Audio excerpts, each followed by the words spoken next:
Well, for the family caregiver, there's a death rate. After COVID, because of the lockdown and because people were isolated in their home for quite a while with a person with dementia, we saw the death rate of family caregivers go up from 2 out of 10 to 3 out of 10. So we anticipate 3 out of 10 family caregivers will die first, and it's the direct result of the stress of doing care. Now, we do know after COVID that our professional caregivers who work in our skilled facilities, our nursing homes, who work in our memory care buildings, research shows that about 49% of them have PTSD that they have developed as a result of working during COVID because of all the pressure and stress and fear they were under. About 13% have suicidal ideations, and 30% of our professional caregiver staff have the symptoms of depression. And so we're not doing a great job of looking at what can we turn around and go back to do to help support our professional caregiver staff. But in our family caregiver staff, death of the caregiver is very real. Facilities don't pay that wage. And this is a very difficult job to do. People who do this job do it because of a great love for the population.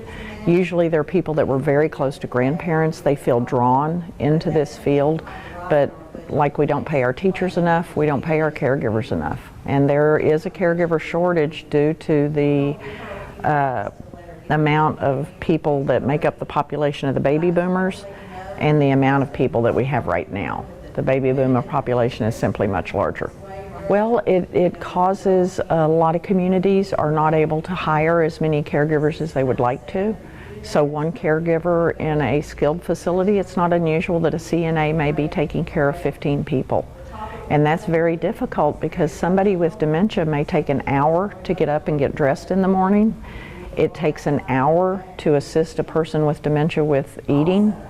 And so that is a lot of work we're asking people to do. And a lot of times they do it out of love because we're certainly not paying people enough.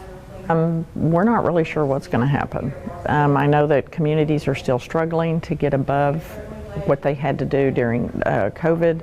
They're still trying to provide services for people. Families are keeping loved ones at home longer because of the Great Recession, because care is expensive.